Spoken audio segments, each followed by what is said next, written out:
ଆମର ସତ୍ୟ ସନାତନ ମହିମା ଧର୍ମ ଡବା ଗାଡ଼ିଆ ଶୁଆପଶି ଇଏ ହେଉଛି ଆଠଗଡ଼ ଅଞ୍ଚଳରେ ଥିବା ହେଉଛି ଡବା ଗାଡ଼ିଆ ଶୁଆପଶି ଏରିଆ। ଆପଣ ଡବା ଗାଡ଼ିଆ ଦେଖିବେ ତ ଡବା ଗାଡ଼ିଆ ବହୁତ ଲୋକ ବି ଜାଣିନଥିବେ।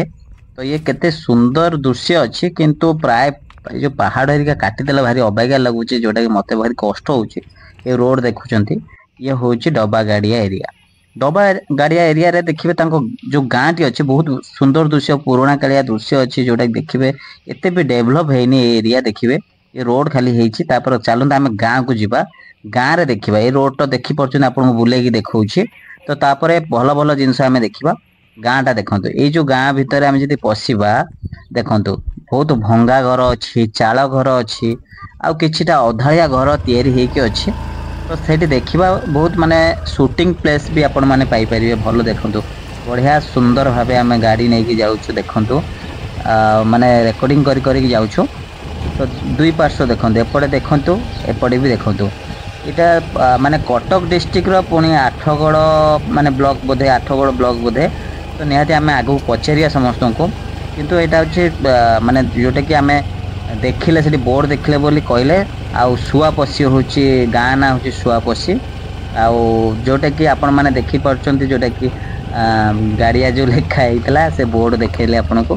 ତ ନିହାତି ଏଠି ଦେଖନ୍ତୁ, ବହୁତ ମାନେ ନେଚର ଟା ଯଦି ଆମେ ହଜିଯିବ ନା, ତ ଭଲ ଲାଗେନି। ଏ ଦେଖନ୍ତୁ କିଛିଟା ଯୋଉ ଗାଁ ର ବାସ୍ନା, ଯୋଉ ସେ ଗାଁ ର ବାସ୍ନା ଟା ନିହାତି ଏଠି ମିଳୁଛି। ଆପଣ ମାନେ ଦେଖିପାରୁଛନ୍ତି, ଏଇ ଯୋଉ ଧୀରେ ଧୀରେ ଯେତେ ଡେଭଲପ ହଉଛି ସେତେ ଗାଁ ର ବାସ୍ନା ହଜି ଯାଉଛି। କିନ୍ତୁ ଦେଖନ୍ତୁ ଜଣେ ଆଣୁଛନ୍ତି ଭଉଣୀ, ତ କେତେ କଷ୍ଟରେ ସେ ବି ମାନେ ପ୍ରେଗନେଣ୍ଟ ଅଛନ୍ତି। କିନ୍ତୁ ନିହାତି ବହୁତ କଷ୍ଟରେ, ପାଣି ଟିକେ ଅଭାବ ହଉଛି ଏ ଗାଁ ରେ। ତ ପାଣି ବହୁତ ଦୂରରୁ ଆଣୁଛନ୍ତି। ଏଠି ଦେଖନ୍ତୁ ବାଛୁରୀଟି ବୋବଉଛି। ତ ନିହାତି ବହୁତ ଭଲ ଭଲ ମାନେ ଦୃଶ୍ୟ, ଯୋଉଟା କି ଆପଣ ମାନେ ଏଇ ଯୋଉ ଗାଁ ର ଦୃଶ୍ୟ ଆପଣ ମାନେ ପାଇପାରିବେ। ତ ଏଠି ଦେଖନ୍ତୁ ପାରା ମାନେ ବୁଲୁଛନ୍ତି। ତ ପାରା ବି ବହୁତ ସୁନ୍ଦର ଭାବେ, ଏଇ ଯୋଉ ପାରା ଯୋଉଟା କି ଆମେ ଗୋଟେ ଦିଟା ଦେଖୁଛନ୍ତି, ତ ସେ ନିହାତି ଏଇଗୁଡା ସବୁ ମାନେ ଏଇ ଯୋଉ ଗାଁ ର ଦୃଶ୍ୟ ନିହାତି ଆପଣ ମାନଙ୍କୁ ବହୁତ ଭଲ ଲାଗିବ। କାହିଁକିନା ଗାଁ ର ଯୋଉ ଛୋଟ ଛୁଆ ଖେଳିବା, ଏବେ ଯୋଉ ପାଣି ବୋହିବା, ଏଇ ସବୁ ଦୃଶ୍ୟ ଟା ପ୍ରାୟ ଜାଗାରେ ହଜିଗଲାଣି। ତ ଏଇଠି ଦେଖନ୍ତୁ, ଏ ପାଣି ଭଉଣୀ ପାଣି ବୋହିକି ନେଇକି ଯାଉଛନ୍ତି। ଏଠି ପାଣି ଟିକେ ଅଭାବ ରହୁଛି ବୋଲି ଯାହା ମୁଁ ଆଶା କରୁଛି, କାହିଁକିନା ଏଠି ପାଣି ଦୂରରୁ, ବହୁତ ଦୂରରୁ ଯାଇକି ପାଣି ଆଣୁଛନ୍ତି। ମାନେ ପାଣିର ଅଭାବ ବହୁତ ରହୁଛି। ସେଥିପାଇଁ ମାନେ ବହୁତ ମୁଁ ଦେଖିଲି ବାଟରେ ବି ଆସିଲା ବେଳକୁ ନାଳରେ ବି ପାଣି ନଉଛନ୍ତି, ଯୋଉଟା କି ଛାଣିକି ବୋଧେ ପିଉଛନ୍ତି। ଏଇ ଯୋଉ ଝରା ପାଣି, ଯୋଉଟା ନାଳ କହୁଛି ସରି, ଯୋଉ ଝରା ପାଣି। ତ ଏଇଠି ଗୋଟେ ଅଛି, ଚାଲନ୍ତୁ ଆମେ ଆଶ୍ରମ ଯିବା। ଏଇ ଯୋଉ ଆଶ୍ରମ ପାଖରେ ଦେଖନ୍ତୁ ଆମେ ପହଞ୍ଚିଲେ, ଇଏ ହଉଛି ଆଶ୍ରମ, ଯୋଉଟା କି ସତ୍ୟ ସନାତନ ମହିମା ଧର୍ମ ସମାଜ ସାଧୁ ସନ୍ନ୍ୟାସୀ ଆଶ୍ରମ, ବିଶୁଦ୍ଧ ହିନ୍ଦୁ ଧର୍ମ। ଏଇ ଯୋଉ ଶୁଆପଶି ଲେଖା ହେଇଛି। ଏଇଟା ହଉଛି ଡବା ଗାଡିଆ, ଡବା ଗାଡିଆ ଅଞ୍ଚଳରେ। ଏଠି ଜଣେ ଟିଚର ଅଛନ୍ତି, ମୁଁ ଶୁଣିଥିଲି। ଟିଚର ଯୋଉ ତାଙ୍କ ପାଖରୁ ଆମେ ବାଇକ୍ ନେଇକି ଭଲସେ କାହାଣୀ ବି ଦେଖିପାରିବା, ଯୋଉଟା କି ଆମର ମହିମା ଆଶ୍ରମ, ଯୋଉଟା ଏଠି ଯୋଉ ମନ୍ଦିରଟି ତିଆରି ହଉଛି, ସେ ତିଆରିଟି ତାଙ୍କ ପକେଟ ମନିରୁ କିଛି ଖର୍ଚ୍ଚ କରି କରୁଛନ୍ତି। ତ ଅନ୍ୟ ମାନଙ୍କର ସହଯୋଗ ନିହାତି ଦରକାର ଆମର ହିନ୍ଦୁ ଧର୍ମ ପାଇଁ। ମହିମା ଅଲେଖ ଶରଣମ୍, ଏଠି ଲେଖା ହେଇଛି। ଏଠି ଦେଖନ୍ତୁ ମିସ୍ତ୍ରୀ ମାନେ କାମ କରୁଛନ୍ତି। ତ ଏଇ ସବୁ ଜିନିଷ ତାଙ୍କ ପକେଟ ମନିରୁ ସେ ରିଟାୟାର୍ଡ ହେଇଗଲେଣି। ତ ଚାଲନ୍ତୁ ଆମେ ତାଙ୍କରି ମୁହଁରୁ କିଛି ଶୁଣିବା। ତ ନିହାତି ଏଇଟା ଗୋଟେ ଭଲ ଜାଗା। ଆମ ହିନ୍ଦୁ ଧର୍ମ ପାଇଁ ବି ଭଲ, ଆମ କଟକ ପାଇଁ ଭଲ, କଟକ ଡିଷ୍ଟ୍ରିକ୍ଟ ପାଇଁ ଭଲ।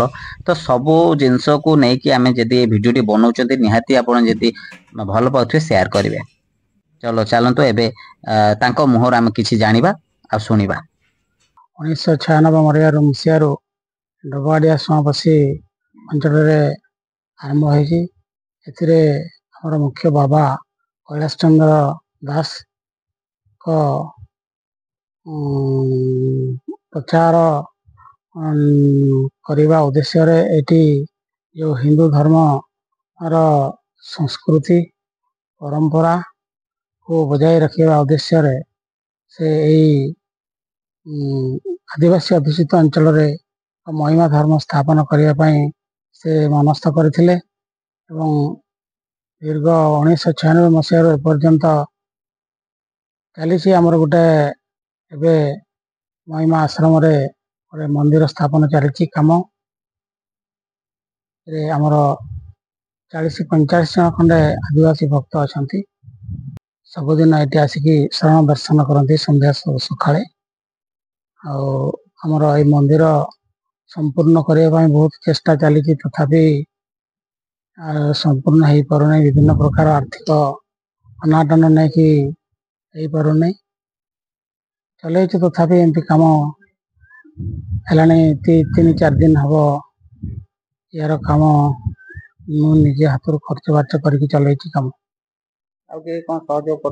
सहयोग कर भक्त मैंने किंतु गरीब श्रेणी लोक मैंने पैसा पत्र दे पारना तेणु चल एमती कम ए जो 4-5 दिन मो हाथ निजे पैसा देकिना कम चल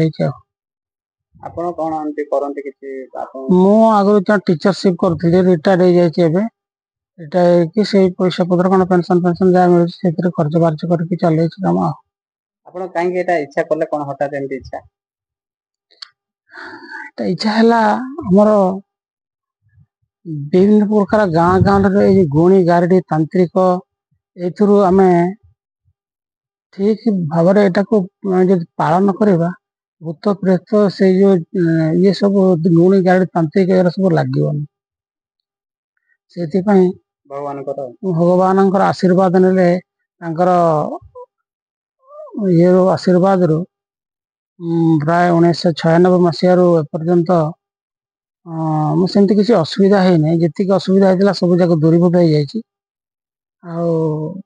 से धर्म को गोटे भल मान्यता देकी चली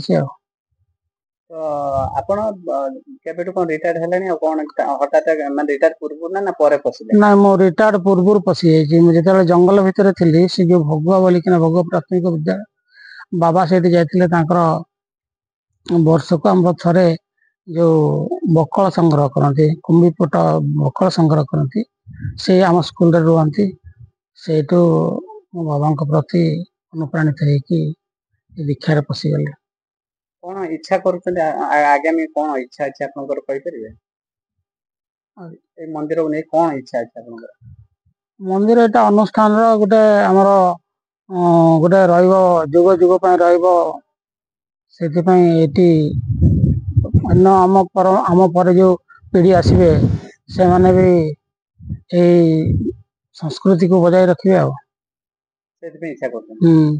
केते सुंदर चिंताधारा आपण माने सुनिले नियाती तो अलेख महिमांकर ये जो आश्रम अच्छी ये आश्रम टी जो एरिया रे अच्छी जोटा कि आपण माने को देखैली जे सुआपसी जो एरिया जो अंचल अच्छी तो सुआपसी अंचल रो जो तयारी करिपा तांकर निज पॉकेट मनु तयारी करिपा तो अन्य मानकर निहाती सहयोग दरकार बोली मु आशा विश्वास करूची कटक ब्लॉक्स ऑफिशियल रो जो माने भी अछंती तो निहाती वीडियो जे देखुतुए आपण किछि सहयोग करंतु न करंतु ए वीडियोटा को किछि मात्रा रे शेयर करंतु तो तांको सहयोग निहाती मिल जिवो आ हिंदू धर्म सेमती बंची रहिबो महिमा अलेख शरणम ए जो मंदिर टी अछि से कंप्लीट भी भल से हेई परिबो तो निहाती बहुत मात्रा रे शेयर करंतु कटक डिस्ट्रिक्ट रो सब किछि अपडेट पाइबा पई कटक ब्लॉग्स चैनल सहित जोड़े ही रुहंतु कटक रो भाईचारा को बंचाई रखंतु जय हिंद नमस्कार जय जगन्नाथ।